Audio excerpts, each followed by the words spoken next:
Hello everyone. Today we will do ankle fractures in brief. So, I will start with Dennis Weber classification of ankle fractures. This classification is based on mechanism of injury, location and appearance of fibular fracture. Type A is caused by internal rotation and adduction. It produces a transverse fracture of lateral malleolus at or below the plafond with or without oblique fracture of medial malleolus. Type B caused by external rotation resulting in oblique fracture of lateral malleolus beginning on the anteromedial surface and extending proximally to the posterolateral aspect. Injury may include rupture or avulsion of anteroinferior tibiofibular ligament, fracture of medial malleolus, or rupture of deltoid ligament. Approximately 80 to 90% of lateral malleolus fractures fall into Dennis-Weber type B category. Type C fractures is of two types, C1 and C2. C1 is caused by abduction injuries with oblique fracture of fibula proximal to the disrupted tibiofibular ligaments. C2 is caused by abduction with external rotation injuries with a more proximal fracture of fibula and more extensive disruption of interosseous membrane. Type C injuries may involve a medial malleolar fracture or deltoid ligament rupture. Fracture of posterior malleolus may accompany any of the three types. It is useful for understanding mechanism of injury and planning treatment, but doesn't have prognostic significance. Now, medial malleolus fractures, if they are non-displaced, you can do cast immobilization, but if they are displaced, then operative treatment is must cause persistent displacement allows talus to tilt into varus. Fixation of medial malleolus fractures. See the pic A. Single lag screw through large fragment has been put. B. See the B pic.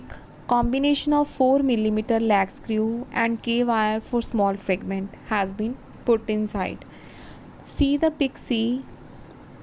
TBW for low transverse fractures has been done.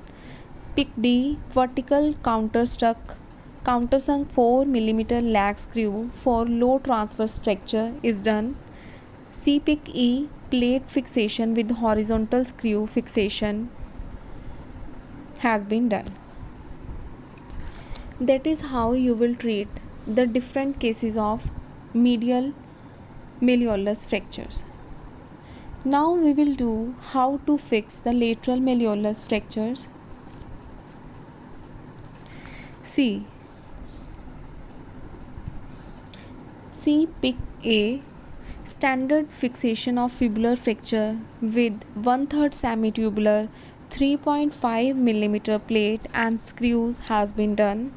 Pic B. Multiple 3.5 mm lag screws has been put. See pic C. 2 lag screws for long oblique fracture. See pic D. Single 3.5 mm malleolar screws for low transverse fracture. See pic E. TBW has been done.